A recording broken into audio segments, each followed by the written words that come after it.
Desejamos que nesta noite você possa realmente, com muita alegria, estar aqui para mais uma vez cultuarmos o nome do Senhor, Senhor este que é digno de todo louvor, de toda honra e de toda glória. Quero também aproveitar esta oportunidade para saudar os nossos internautas, aqueles que estão conectados conosco.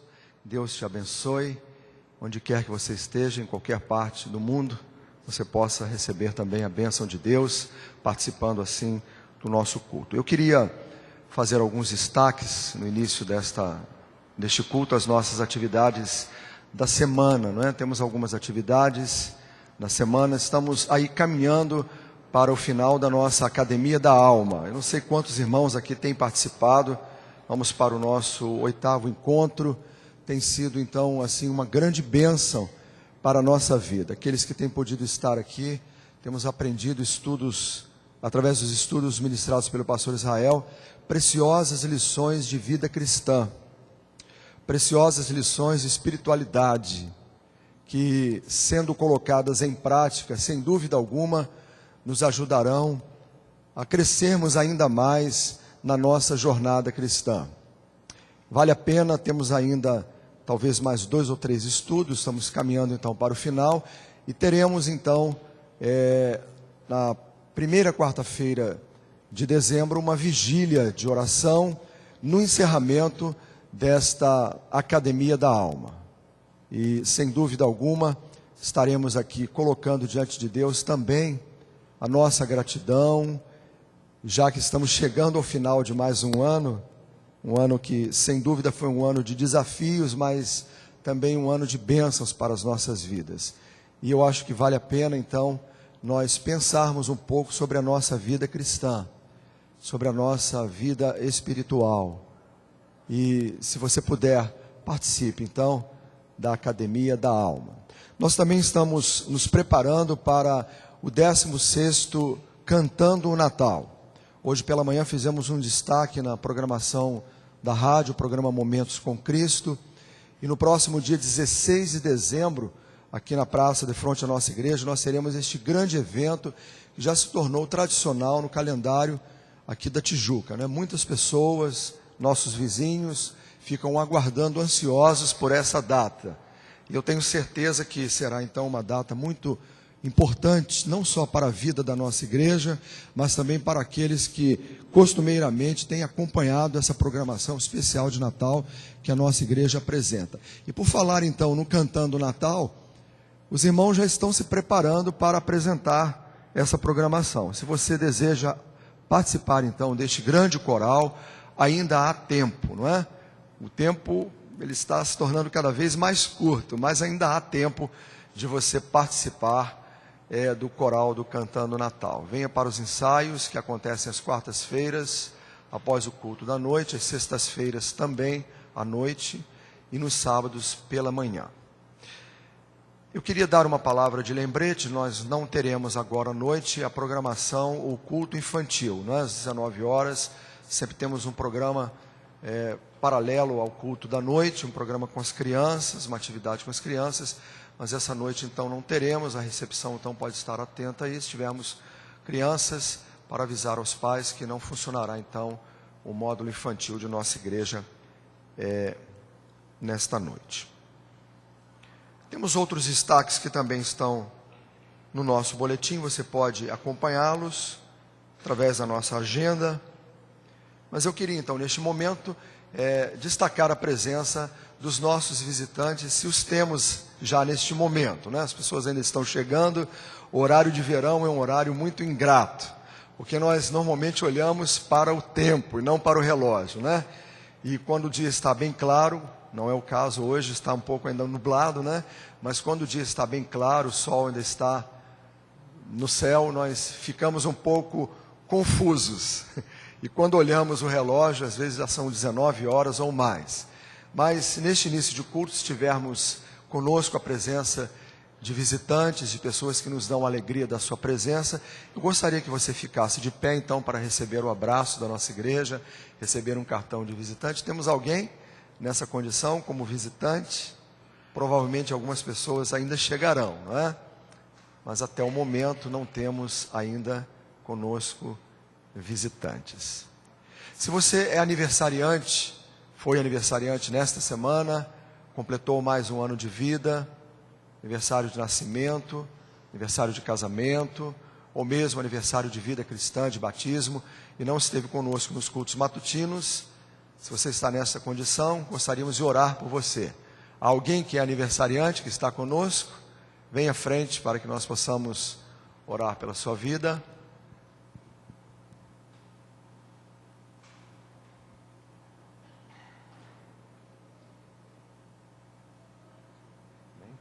Nascimento? E de casamento amanhã. Casamento amanhã e nascimento hoje. Mais alguém que esteja aniversariando? Venha à frente, queremos orar pela sua vida e agradecer a Deus por ela. Vamos então ficar de pé. Vamos orar ao Senhor. Como é bom, Senhor, estarmos na Tua casa para adoração, para um culto de louvor ao Teu nome. Como é bom, Senhor, podermos estar aqui, ó Deus. Quanto outras pessoas, por algum motivo, aqui não puderam estar, talvez num leito de enfermidade, como alguns irmãos desta igreja, outros atravessando problemas e dificuldades. Tu nos dás, ó Deus, esta oportunidade e este privilégio de podermos vir à casa do Senhor para adorarmos o Teu nome. Queremos neste momento, neste início de culto, te pedir que Tu nos abençoes, que Tu fales ao nosso coração, que Tu nos inspires, ó Deus, pelos cânticos, pelos hinos, pela Tua palavra pregada, lida, proclamada. Mas também queremos Te agradecer, ó Pai, por mais um ano de vida que Tu concedes ao Teu servo, neste dia, pelo seu aniversário natalino, ó Deus. Também Te agradecemos que amanhã ele estará completando, juntamente com sua esposa, mais um ano de vida conjugal, ó Pai. Muito obrigado, porque Tu tens abençoado, ó Deus, a vida deste casal, tens abençoado o Teu servo, tem eles atuado, ó Deus, o ministério dos casais de nossa igreja, com tanto dinamismo, e, ó Deus, muito obrigado, que Tu possas, ó Deus, dar ao Teu filho muitos anos de vida, para que possam ser gastos no Teu serviço e na Tua adoração. Ó Deus, fala ao nosso coração, fica, ó Deus, conosco, nós oramos agradecidos, em nome de Jesus, amém. Podem sentar, irmãos.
Graças a Deus, irmãos, por mais este domingo, por estarmos aqui mais uma vez para louvar o Senhor. E sempre que eu estou aqui, vejo os irmãos como igreja para adorarmos a Deus, e eu vejo que é um privilégio.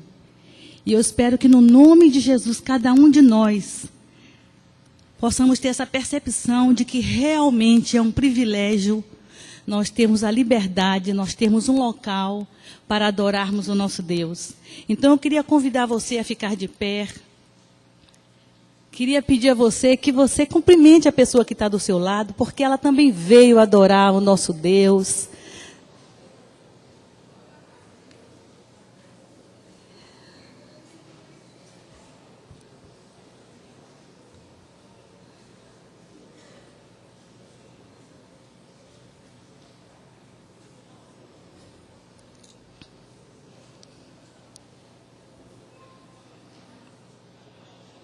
É bom estar na casa do Senhor, não é, irmãos?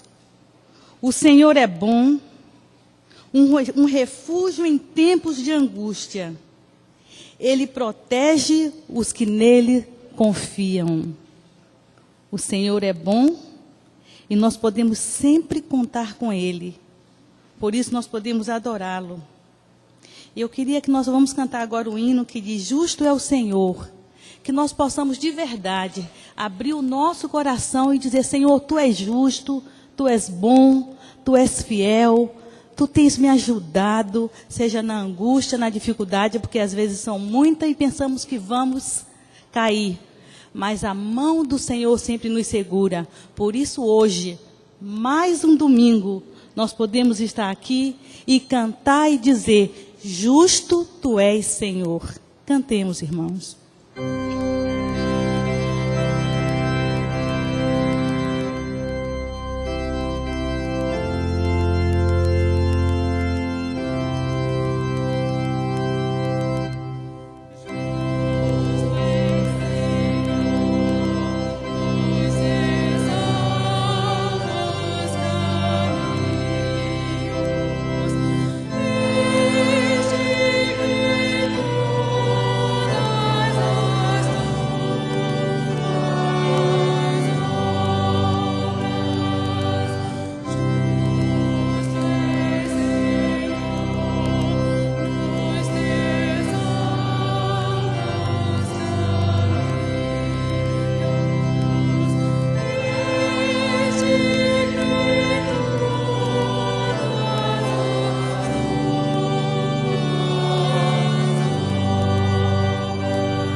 Façamos a leitura de Colossenses 1, de 15 a 20.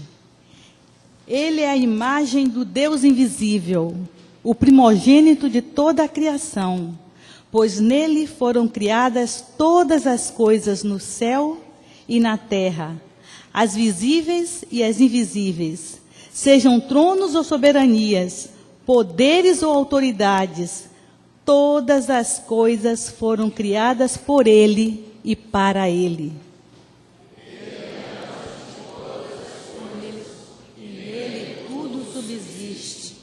Ele é a cabeça do corpo, que é a igreja, é o princípio e o primogênito dentre os mortos, para que em tudo tenha a supremacia.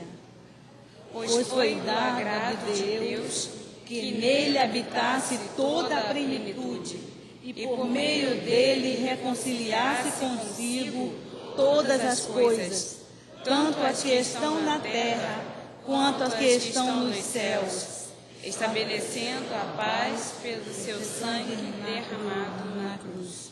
Vamos continuar louvando ao Senhor, esse Deus que é grande e poderoso, que criou todas as coisas grandes e pequenas, e que permitiu que hoje, porque é um milagre, estarmos aqui louvando ao Senhor. Então vamos dizer: Senhor, como Tu és grande, grande sim, e digno de todo o nosso louvor e a nossa adoração. Amém?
Aleluia, louvado seja o nome do Senhor.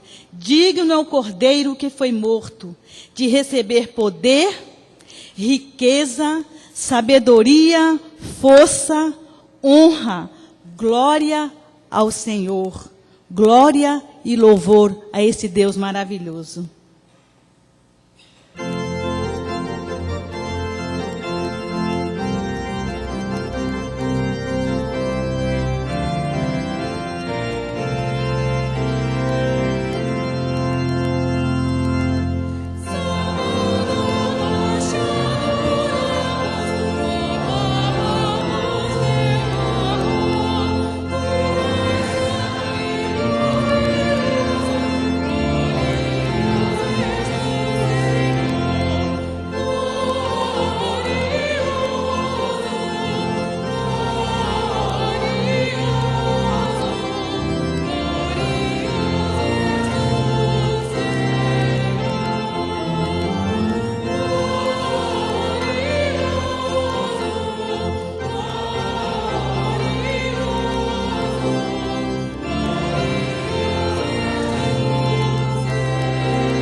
Oremos, irmãos.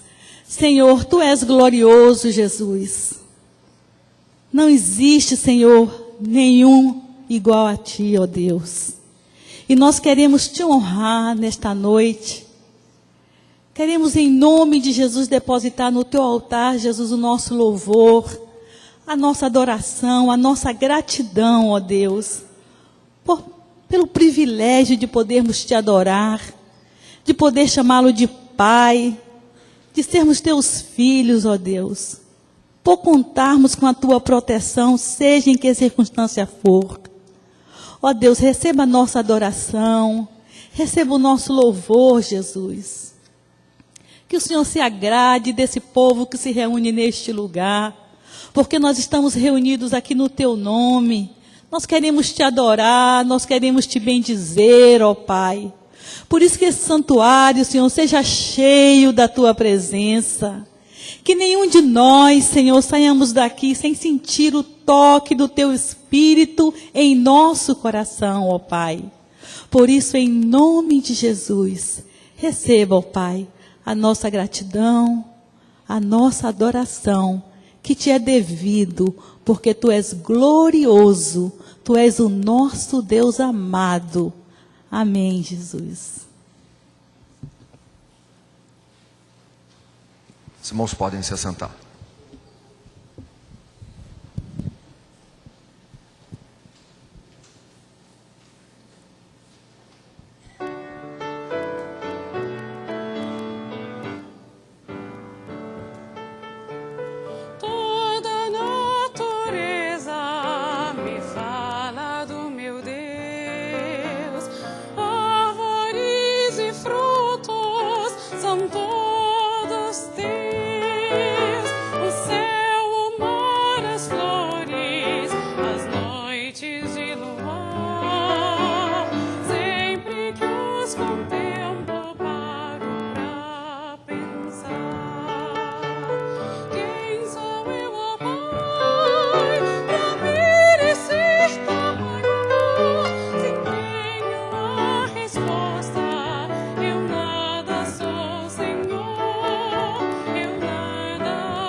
Esse é o momento que nós tiramos para trazer ao Senhor, devolver a Ele aquilo de tanto que Ele tem nos dado. Então eu gostaria de convidar os irmãos que estão responsáveis aqui para ficar com a salva. Nós vamos ter o nosso momento de dízimos e ofertas. E eu queria estar lendo esse versículo. Se trabalhamos e lutamos, é porque temos colocado a nossa esperança no Deus vivo, o Salvador de todos os homens, especialmente dos que creem. Que no nome de Jesus, o Senhor que tem te abençoado, possa também tocar no seu coração nessa noite e você possa estar sendo fiel ao Senhor, trazendo aqui no altar do Senhor o seu dízimo e a sua oferta. Vamos ficar de pé, vamos cantar então o canto que está. Aquele que tem os meus mandamentos e os guarda, esse é o que me ama. Que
Obrigado, ó Deus, por estes dízimos e ofertas que foram levantados para o sustento da tua obra. Que tu os abençoes e abençoes de igual modo as mãos que irão administrá-los, para que sejam empregados com diligência para o crescimento do teu reino aqui na terra. Nós oramos em nome de Jesus. Amém. Podem sentar-se, irmãos. Os irmãos podem levar então as salvas.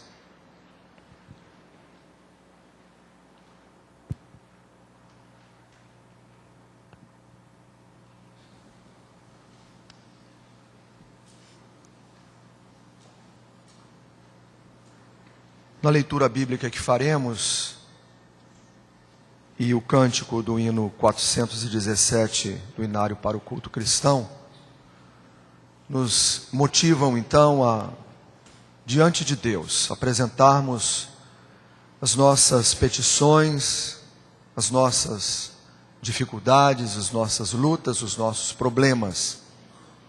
Eu sempre digo que Deus é um Deus maravilhoso, é um Deus de amor, um Deus de misericórdia, um Deus de bondade, um Deus que nos ajuda em todas as horas da nossa vida.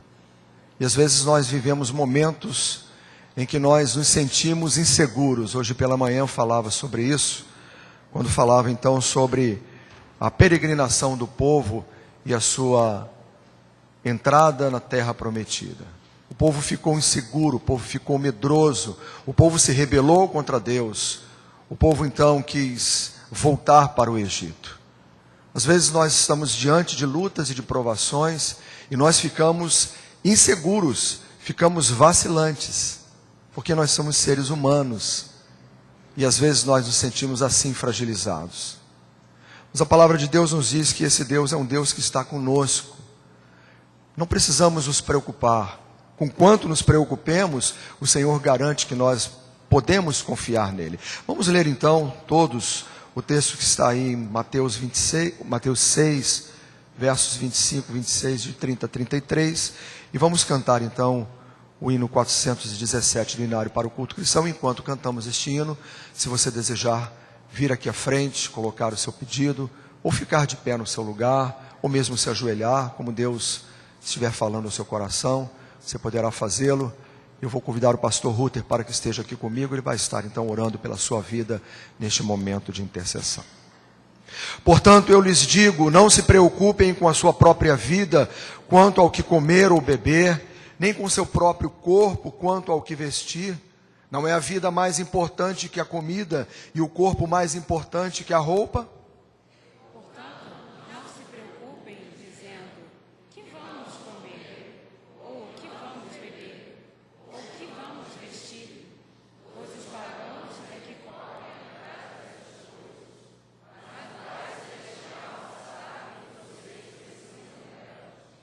Busquem, pois, em primeiro lugar o reino de Deus e a sua justiça, e todas essas coisas lhe serão acrescentadas. Amém.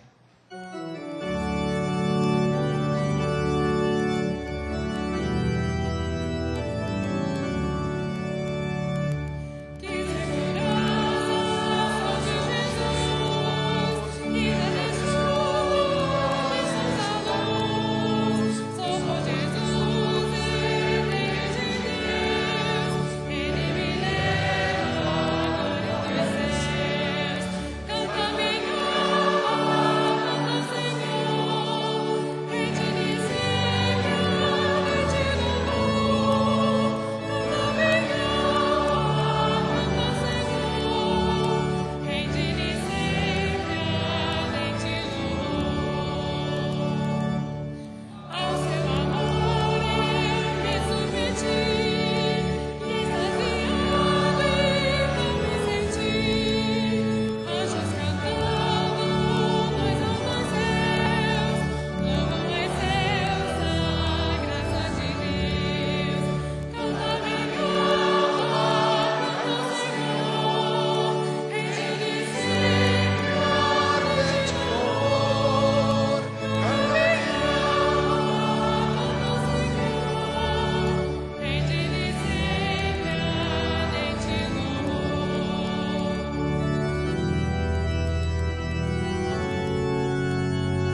os cultos matutinos, deixamos então alguns motivos de oração para que os irmãos pudessem levar para os seus lares. Vamos continuar orando então pelo nosso irmão Francisco Neto, orando pela nossa irmã Vasti Oliveira, que vai submeter-se a uma cirurgia nesta semana, também pelo nosso pastor emérito, pastor Elcio, irmã Maria do Socorro Medeiros, também a mãe da nossa irmã Valdete.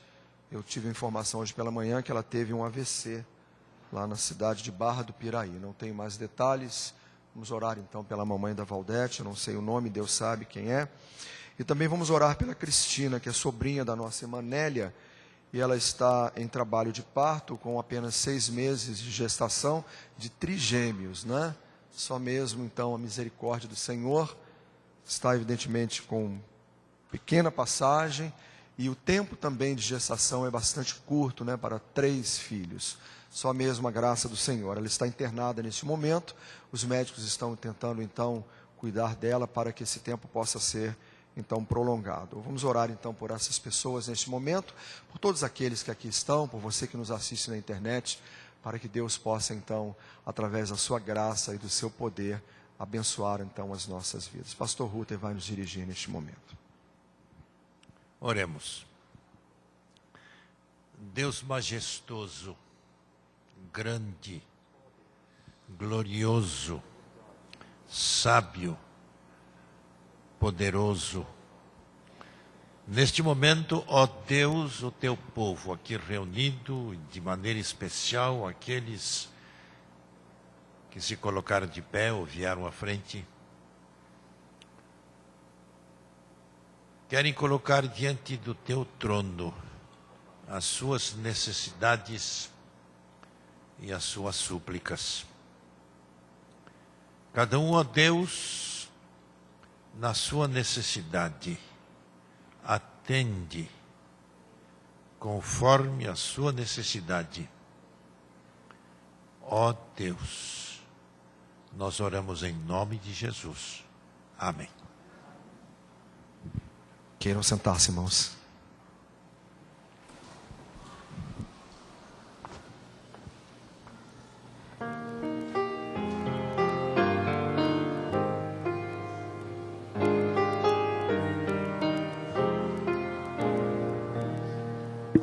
Se queres força na fraqueza, pede ao Senhor, pois tem poder.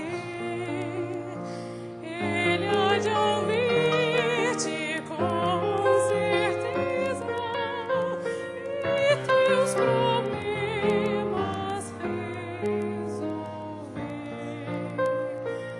Quem ama e crê no bom Senhor recebe os frutos desse amor.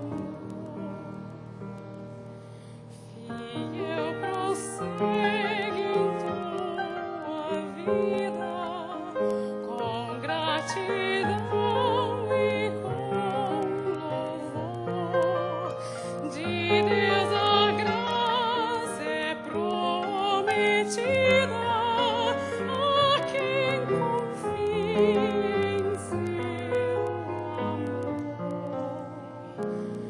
Deus sempre atende em seu poder aquele que em seu nome crê.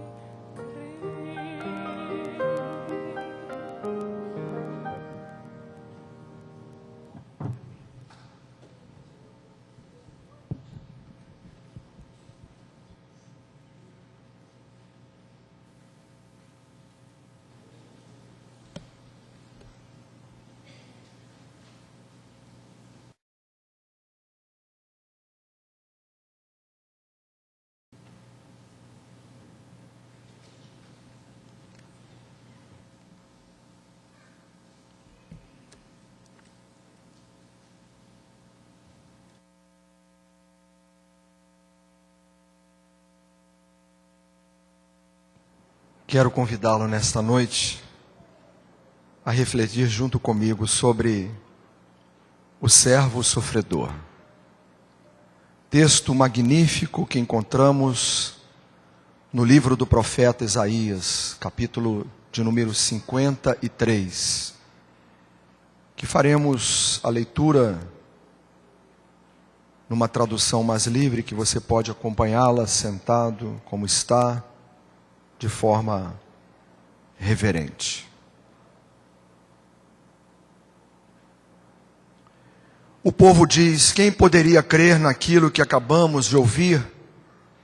Quem diria que o Senhor estava agindo? Pois o Senhor quis que o seu servo aparecesse como uma plantinha que brota e vai crescendo em toda a terra. E vai crescendo em toda a terra seca. Ele não era bonito nem simpático, nem tinha nenhuma beleza que chamasse a nossa atenção ou que nos agradasse. Ele foi rejeitado e desprezado por todos. Ele suportou dores e sofrimentos sem fim. Era como alguém que não queremos ver. Nós nem mesmo olhávamos para ele e o desprezávamos. No entanto, ele era o nosso sofrimento que estava carregando. Era a nossa dor que ele estava suportando. E nós pensávamos que era por causa das nossas próprias culpas que Deus o estava castigando, que Deus o estava maltratando e ferindo. Porém, ele estava sofrendo por causa dos nossos pecados, estava sendo castigado por causa das nossas maldades. Nós fomos curados pelo castigo que ele sofreu, fomos sarados pelos ferimentos que ele recebeu. Todos nós éramos como ovelhas que se haviam perdido. Cada um de nós seguia o seu próprio caminho. Mas o Senhor castigou o seu servo. Fez com que ele sofresse o castigo que nós merecíamos. Ele foi maltratado, mas aguentou tudo humildemente. E não disse uma só palavra. Ficou calado como um cordeiro que vai ser morto, como uma ovelha quando cortam a sua lã. Foi preso, condenado e levado para ser morto. E ninguém se importou com o que ia acontecer com ele. Ele foi expulso do mundo dos vivos, foi morto por causa dos pecados do nosso povo. Foi enterrado ao lado de criminosos, foi sepultado com os ricos, embora nunca tivesse cometido crime algum, nem tivesse dito uma só mentira. O Senhor Deus diz: eu quis maltratá-lo, quis fazê-lo sofrer. Ele ofereceu a sua vida como sacrifício para tirar pecados, e por isso terá uma vida longa, e verá os seus descendentes. Ele fará com que o meu plano dê certo. Depois de tanto sofrimento, ele será feliz por causa da sua dedicação. Ele ficará completamente satisfeito. O meu servo não tem pecado, mas ele sofrerá o castigo que muitos merecem, e assim os pecados dele serão perdoados. Por isso, eu lhe darei um lugar de honra, que receberá a sua recompensa, junto com os grandes e com os poderosos, pois ele deu a sua própria vida e foi tratado como se fosse um criminoso. Ele levou a culpa dos pecados de muitos e orou pedindo que eles fossem perdoados. Vamos falar com Deus mais uma vez. Vamos pedir que o Senhor então fale ao meu coração, ao seu coração, para que possamos então compreender ainda com mais clareza esta obra redentora, magnífica que Deus realizou através de Jesus Cristo. Querido Deus, nosso Pai amantíssimo, nós te agradecemos pelo sacrifício de Jesus Cristo na cruz. Nós te agradecemos, Senhor, porque através das suas pisaduras, através dos seus sofrimentos, através daquela horrenda cruz que ele suportou, nós fomos resgatados da nossa vã concupiscência, como diz a tua palavra, e fomos transportados do reino das trevas para o reino da tua maravilhosa luz. Fala, ó Deus, ao meu coração. Fala ao coração do meu irmão que me ouve nesta noite. Fala ao coração de cada um de nós, porque nós desejamos, ó Deus, ouvir tão somente a Tua voz. Por Jesus Cristo, nós oramos. Amém.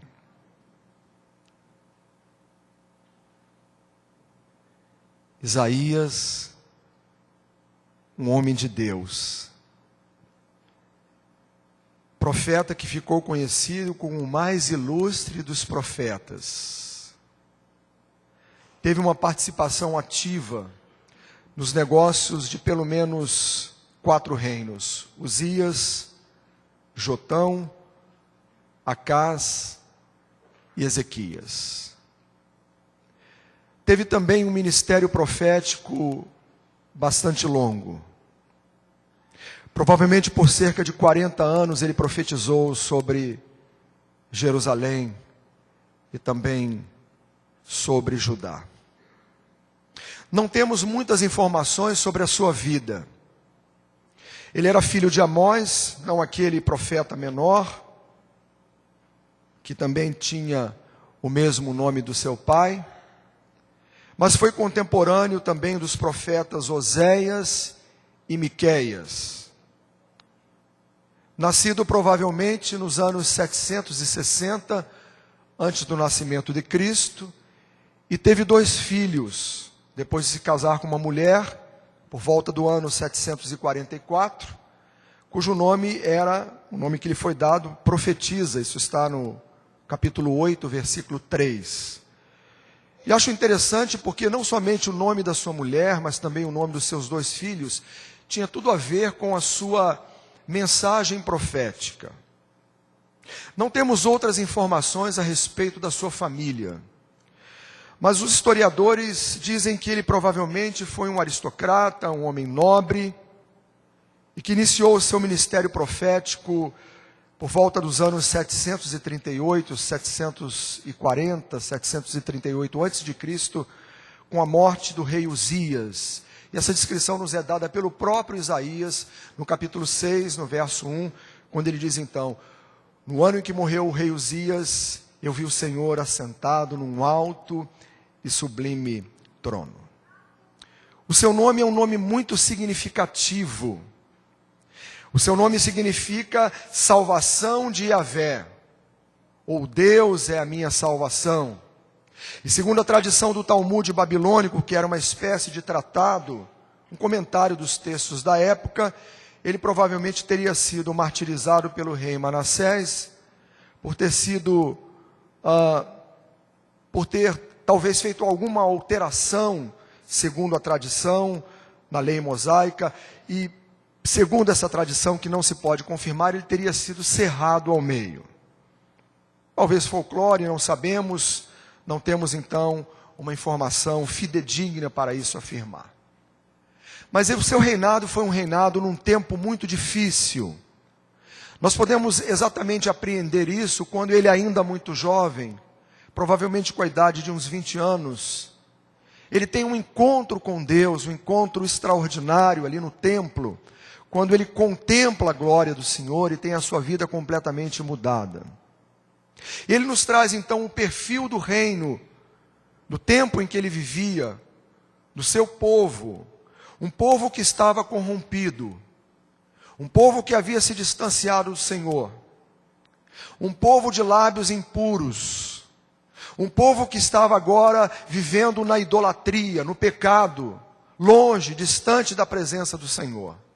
E foi neste contexto, ainda muito jovem, que Deus o chama para um ministério profético extraordinário.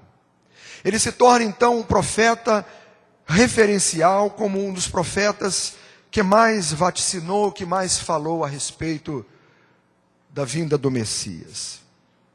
E é exatamente neste capítulo 53 que os historiadores e também aqueles que são estudiosos consideram uma das pérolas do Antigo Testamento, quando ele faz uma descrição fidedigna, podemos dizer assim, pelos seus olhos da fé, da pessoa do Messias.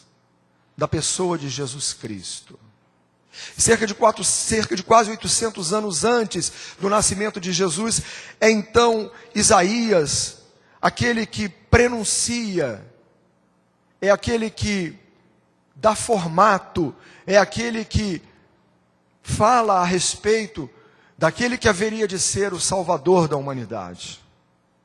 Num texto extraordinário, que quando fazemos a sua leitura numa tradução mais livre, mais contemporânea, mais consentânea, nós podemos então compreender a extensão e a profundidade do ministério messiânico de Jesus Cristo. Aquele que haveria de se fazer pecado por nós, aquele que haveria de pagar um preço para a minha, para a sua, para a nossa redenção. Isaías então começa a descrever a figura deste Messias como alguém que fora rejeitado pelo seu próprio povo. Lá no verso 1, quando ele fala então da incredulidade deste povo, ele diz: quem creu, ou quem poderia crer na nossa pregação? Ele está se referindo então ao seu tempo, quando ele levanta uma voz profética para anunciar então que aquele povo estava distante de Deus, separado, adorando a outros deuses, vivendo uma vida leviana. Mas ao mesmo tempo, este Isaías está falando: quem poderia crer nesta pregação? Quem poderia crer na pessoa do Messias? Tanto naquele tempo, quanto no tempo de hoje, os homens não creem em Jesus Cristo. Os homens não creem no Messias como aquele que fora enviado da parte de Deus para ser o Salvador da humanidade. Ele começa então a partir do verso 2, escrevendo toda a humilhação que Jesus passaria através do seu ministério redentivo. Acho extraordinário porque ele descreve então Jesus Cristo como sendo alguém que, na tradução que tenho mais livre, não era simpático, não podíamos ver nele beleza alguma ou algo que nos chamasse a atenção. O homem separado de Deus não consegue olhar para Jesus e ver nele a beleza do Salvador. O homem separado de Deus é um homem que não consegue olhar para Jesus Cristo e ver que Jesus Cristo foi aquele que de fato pagou o preço, o alto preço pela sua redenção. Eu acho interessante esses quadros que nós observamos com as figuras de Jesus Cristo, retratados das mais diversas formas pelos grandes artistas em todos os tempos, em todas as épocas.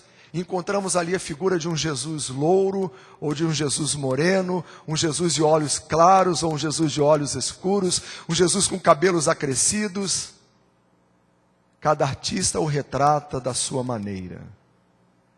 Mas o profeta nos diz então que ele era um homem desprezado, um homem rejeitado entre os homens, um homem de dores, e quem sabe o que é perecer, e como um de quem os homens escondem o rosto, era então este homem, este Salvador, este Messias, desprezado, e dele não fizemos caso algum. Eu e você, cada um de nós, em algum momento da nossa vida, às vezes não fazemos caso algum de Jesus Cristo. Com o nosso comportamento, com a nossa conduta leviana, com a nossa maneira de proceder. E às vezes olhamos para a figura de Jesus Cristo e não podemos de fato vê-lo como aquele Senhor pleno na nossa vida, um Deus Salvador, um Cristo Redentor, que pagou um preço por nós, porque com a nossa atitude nós estamos voltando o nosso rosto, e às vezes o estamos desprezando, pela nossa maneira de ser, pela nossa maneira de proceder. E era assim então que, no retrato de Isaías, este povo olhava para o Messias. Além de rejeitado, ele foi desprezado, ele foi esquecido, mas foi um homem de dores. Certa vez Jesus disse que as raposas têm os seus covis, as aves dos céus têm os seus ninhos, mas o Filho do Homem não tem onde sequer reclinar a sua cabeça. Jesus foi rejeitado também por aqueles do seu tempo. Os fariseus e os escribas, os doutores da lei que sempre estavam perseguindo-no, estavam sempre prontos a lhe acusarem, estavam sempre prontos a lhe preparar alguma armadilha para tentá-lo pegar em alguma falha, em algum erro. E Jesus então dá o exemplo de um servo sofredor, de alguém que ouvia e se calava em alguns momentos, mas de alguém que às vezes abria a sua boca e protestava contra o pecado, alguém que dizia que era o Messias enviado da parte de Deus e era expulso da cidade, muitas das vezes e apedrejado, porque se declarava então o Filho de Deus. Jesus foi um sofredor. E eu posso imaginar então quanto Jesus sofreu. Ou melhor, eu não posso imaginar. Nós não podemos imaginar, por mais que queiramos ou tentemos, porque por mais que cheguemos ao texto bíblico e possamos ter todas as informações ali do seu sofrimento, da sua morte, do seu padecimento, nós sequer podemos imaginar o quanto Jesus sofreu. Um dos filmes mais realistas que apresenta o martírio de Cristo, do cineasta Mel Gibson, ele nos dá pelo menos uma noção do que talvez foi aquilo que Jesus sofreu por nós. E quando eu leio este texto, eu me reporto então, talvez, aquelas imagens cinematográficas que me fazem lembrar, possivelmente, o que teria sido o sofrimento de Jesus ali na cruz. Mas Isaías descreve Jesus Cristo como este servo sofredor, que se preparava então para suportar o peso dessa cruz. Jesus começou a sofrer no seu ministério, não ali naquele momento, quando ele sobe o Gólgota, levando sobre os seus ombros uma pesada cruz, mas Jesus começa a sofrer quando ele inicia o seu ministério. E quando ele começa a ser rejeitado até mesmo pelos seus, pela sua própria casa. Há um texto de uns evangelistas que nos diz que até mesmo os seus próprios familiares, os seus irmãos, duvidaram dele. Certa vez Jesus Cristo traz uma palavra muito dura para os seus discípulos, lhes traz uma dura exortação, e pergunta então para eles, e diz então para eles, esta palavra é uma palavra muito dura, vocês querem se retirar? Porque alguns que estavam ali junto dele começaram a sair. Então Pedro diz para Jesus, voltando-se para ele, e diz: Senhor, para quem iremos nós? Só o Senhor tem, só tu tens palavras de vida eterna. Jesus sempre sendo questionado, sempre sendo colocado contra a parede, sempre sendo rejeitado, sempre sendo desprezado. O seu próprio povo não compreendia a sua missão, não era aquele Messias que eles estavam esperando. Estavam esperando um reformador social e político, que pudesse dar outra vez a Israel o status que tiveram no passado, de uma grande nação, de um grande povo, que teve o maior de todos os reis, o rei Davi. Esperavam então essa restauração.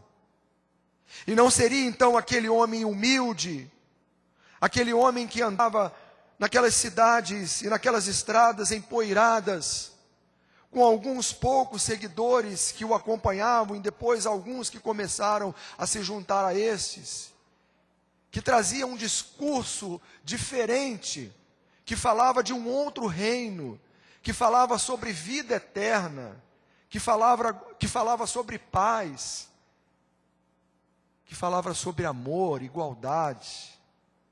Não seria este reformador que haveria de ser o Messias prometido para tornar-se então o restaurador de Israel? E eu penso que nas palavras de Isaías ele pode então retratar, procurar transmitir nesta passagem do seu livro, da sua profecia, esta imagem daquele que se tornaria então o Salvador de toda a humanidade. E na sua declaração ele diz que então o pecado que nos pertencia foi assumido por Jesus Cristo. Nos versos 4 e 5 diz assim então o profeta: porém ele estava sofrendo por causa dos nossos pecados, estava sendo castigado por causa das nossas maldades. Nós fomos curados pelo castigo que ele sofreu, fomos sarados pelos ferimentos que ele recebeu. Jesus assumindo então a minha culpa, a sua culpa, a nossa culpa, a culpa da humanidade, sem ser ele merecedor.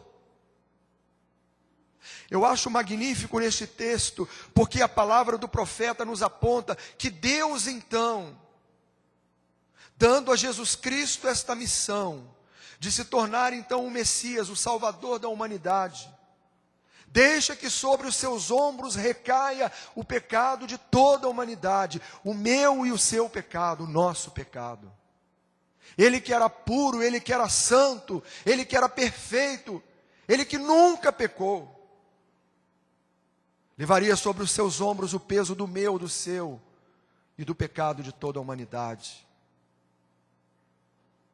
E diz ainda ele que pelas suas pisaduras nós fomos sarados. Jesus Cristo pagou o preço para que eu e você pudéssemos receber de Deus o perdão, receber de Deus a graça. E ele então traz a figura de uma ovelha, uma ovelhinha, que é levada para ser então tosquiada, ou para ser então,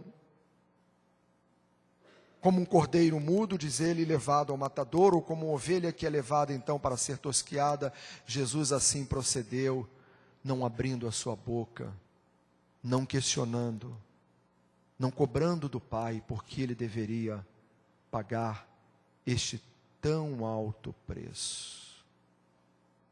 Nós fomos os seus algozes, nós o crucificamos ali naquela cruz, e às vezes olhamos para o texto sagrado, nas narrativas que encontramos nos evangelistas, e olhamos para o povo judeu como aquele povo responsável. Foi o povo judeu que crucificou Jesus na cruz.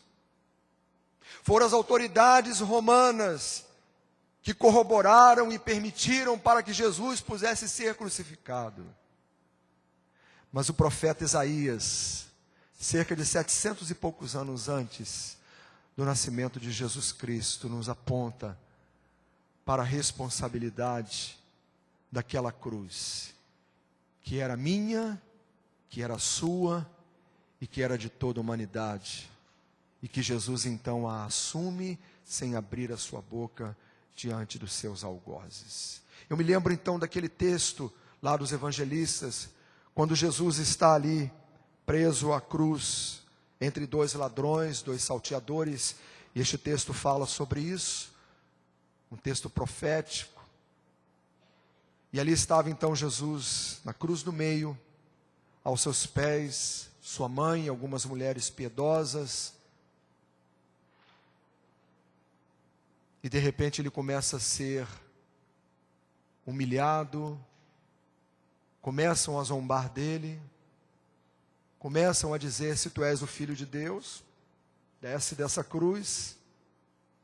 E Jesus então, ao invés de reprovar os seus acusadores, numa das suas 7 palavras ou 7 frases da cruz, ele diz então: Pai, perdoa-lhes, porque não sabem o que fazem. Sim, eu e você, nós crucificamos a Jesus Cristo, Nós contribuímos para que Jesus pudesse ali pagar o preço da nossa redenção. E assim se cumpriu toda a Escritura. Nos versos 9 em diante, o autor nos diz que ele foi enterrado ao lado de criminosos, ou crucificado, melhor dizendo, ao lado de criminosos, e foi sepultado com os ricos na sua morte. Ali estava Jesus Cristo, então, cumprindo cabalmente o plano de redenção de toda a humanidade. Um preço que foi pago, mas um alto preço. Um preço que custou o seu próprio sangue. Sangue este que foi derramado para a remissão de muitos, é o que diz a palavra do Senhor. De todo aquele que crê, de todo aquele que está disposto a receber este Messias como Salvador, vindo da parte de Deus, recebê-lo como seu Senhor, como seu Salvador pessoal, receber Jesus Cristo como aquele que pagou este alto preço e que foi desprezado, humilhado, e que naquele momento, nos últimos momentos do seu suplício na cruz, o seu Pai voltou-lhe as costas, porque sobre os seus ombros estavam os pecados de toda a humanidade. O Senhor Deus diz, verso 10, na tradução da Nova Linguagem de hoje: eu quis maltratá-lo, eu quis fazê-lo sofrer. Ele ofereceu a sua vida como sacrifício para tirar pecados, e por isso terá uma vida longa, e verá os seus descendentes, e fará com que o meu plano possa dar certo. Deus permitindo que Jesus sofresse por mim e por você. Sabe por quê? Por causa do seu grande amor. Um amor que suplantou, que superou todas as coisas, que não poupou sequer o seu único filho, e que então o manda a este mundo para que viver, para que peregrinar, para que estar entre os homens durante 3 anos, cumprindo cabalmente a missão para a qual o Senhor o designara. Nas palavras da cruz, então, podemos concluir aquilo que o profeta Isaías pôde antever há muitos anos atrás, quando Jesus dá um forte brado, diz o texto, e ao expirar diz: Pai, tudo está consumado.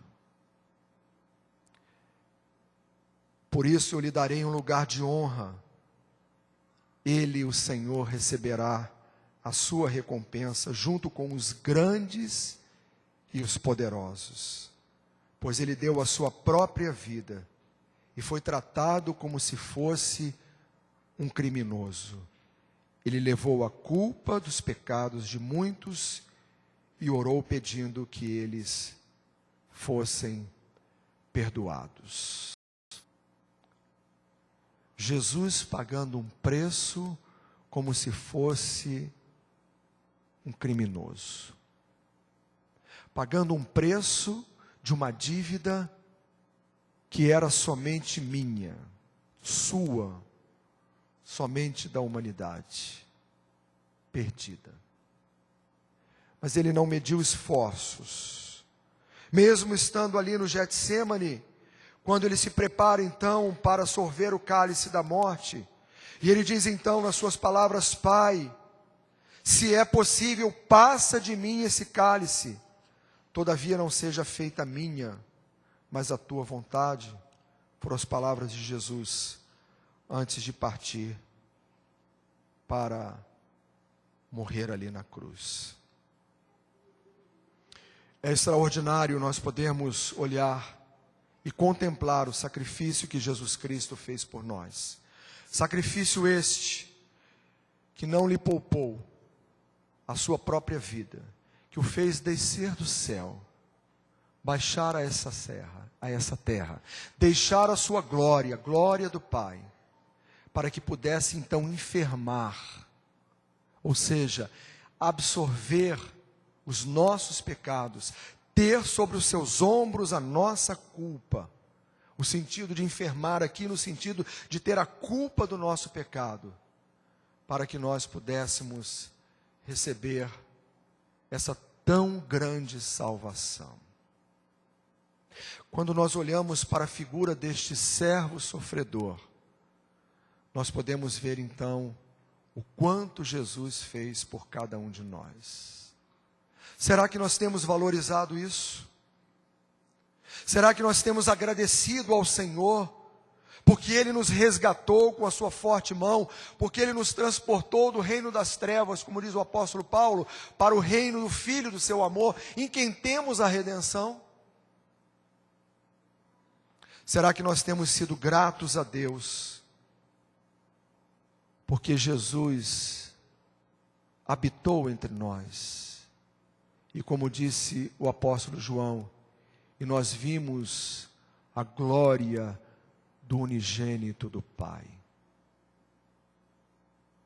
Sim, meus irmãos, queridos ouvintes, nesta noite, nós podemos sim contemplar a glória do Pai na pessoa de Jesus Cristo. Porque quando olhamos para aquela cruz, nós podemos perceber o que Jesus fez por cada um de nós.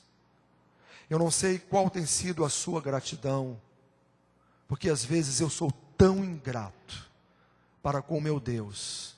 E às vezes nós não reconhecemos que este sacrifício foi tremendo, foi cruel. Tudo Ele fez por mim e por você, pelo seu grande amor, o grande amor de Deus, que hoje nos dá o direito de sermos chamados filhos de Deus, por adoção em Cristo Jesus. O apóstolo João diz então no seu evangelho: veio para aquele que era seu, mas os seus não o receberam. Mas a todos quantos o receberam, deu-lhes o direito de se tornarem filhos de Deus, a saber, aqueles que creem no seu nome. Talvez você ainda não tenha depositado integralmente a sua vida ou a sua confiança nas mãos de Jesus Cristo.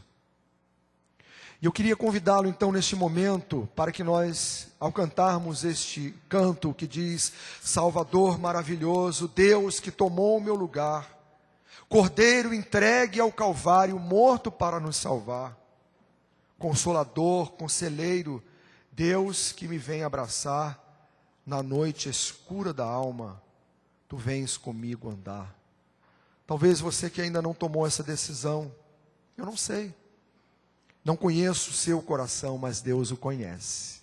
Quem sabe nesta noite nós vamos cantar este cântico, e eu queria depois, no final, deixar um convite para que você que aqui está, você que ainda não tomou uma decisão ao lado de Cristo, quem sabe nessa noite você pode receber este Salvador maravilhoso, este Deus que tomou o seu lugar, este Cristo encarnado, que se tornou o meu, o seu, o nosso Salvador. De pé nós vamos cantar então este cântico neste momento.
Nós vamos ainda repetir esta última estrofe deste canto, mas antes eu quero deixar um convite para o seu coração.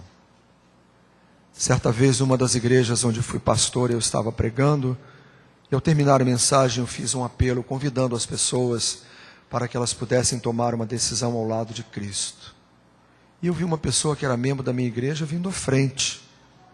Eu pensei, bem, ela vai estar aqui para fazer aconselhamento ou para auxiliar alguma pessoa que venha à frente tomando esta decisão. E ela cochichou assim no meu ouvido: pastor, eu estou entregando a minha vida para Jesus hoje. Às vezes nós convivemos dentro de uma igreja evangélica por muitos anos, cantamos no coral da igreja, temos atividades, participamos ativamente da igreja. Mas lá no fundo do nosso coração, de algumas pessoas, muitas vezes há uma incerteza, uma insegurança. Eu quero dizer para você, meu querido, nessa noite, que você não pode ter esta incerteza e esta insegurança. Você precisa ter plena certeza de que Jesus Cristo é o seu Salvador, de que Ele pagou um preço ali naquela cruz, um preço muito alto pela sua redenção. Talvez nessa noite, você que aqui está, lá no fundo do seu coração, há uma dúvida, há uma incerteza. E eu queria então convidá-lo ou convidá-la, enquanto cantamos a última estrofe mais uma vez, para que você venha aqui à frente, se você assim o desejar. Não quero constrangê-lo, nem constrangê-la, mas aí no seu banco também há um cartão que você poderá preenchê-lo e nos entregar à porta, se você assim o desejar, tomando uma decisão, mas não deixando de sair daqui deste templo com essa absoluta certeza de que Jesus Cristo é o seu Salvador, de que Ele pagou este preço, para que você possa então cantar: por isso nós te adoramos, diz o refrão, por isso vamos louvar, pois desta graça que sara, só o Senhor pode dar. Vamos cantar mais uma vez a última estrofe e o coro, e se você sentir o desejo de vir aqui à frente, eu quero abraçá-lo, tomando uma decisão, entregando a sua vida para Jesus, confirmando então essa decisão, se há uma dúvida no seu coração. Senão você poderá preencher o cartão que está no seu banco, ou falar comigo ali à porta. Teremos imenso prazer em acolhê-lo, em abraçá-lo, em orientá-lo também.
Você pode orar comigo agradecendo então a sua salvação. Querido Deus, nosso Pai amantíssimo, como é bom, Senhor, nós te louvarmos e temos esta certeza no nosso coração de que o Senhor é o nosso Salvador.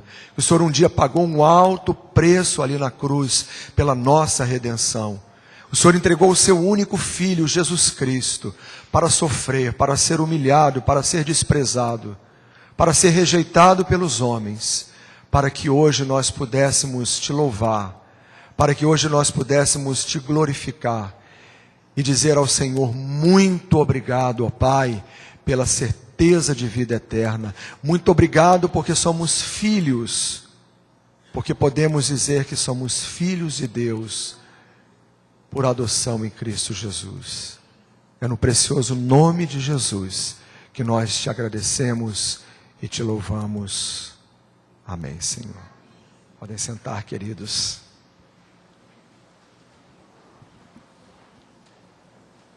Nós estamos então chegando ao final do abençoado culto desta noite, desejando na próxima quarta-feira, aqueles que estão participando conosco na Academia da Alma, vê-los mais uma vez. Falei com o pastor Israel alguns minutos antes do início do culto, e todos chegaram bem, graças a Deus, tiveram ali um excelente retiro. Que Deus possa conceder a você uma semana de bênçãos e de paz. Ressentimos então ali a ausência do pastor Xavier na participação do retiro. Ele seria então o preletor, a sua saúde não está muito boa. Devemos então continuar orando por ele, para que Deus o sustente, Deus o abençoe, e que o Senhor possa de igual modo também abençoar aqueles que nesta semana vão passar por exames médicos, por cirurgia, por uma entrevista para um emprego, enfim, que Deus possa nos dar a sua graça, a sua bênção, a sua paz, nos dar um retorno tranquilo para os nossos lares. Deus abençoe a vida da Ana. Obrigado, Ana. Deus te abençoe, Tamara, também. Deus te abençoe, Aline, pela participação nesse culto. Dalton, ali na equipe também de imagem e som, o nosso irmão Jean também. Vamos ficar de pé com a bênção e o pós-lúdio. Nós estamos assim então encerrando as abençoadas atividades deste dia.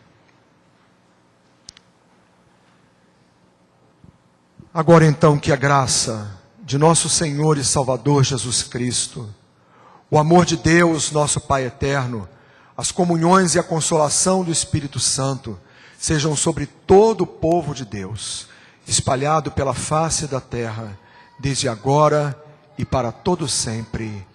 Amém. Podem sentar, irmãos.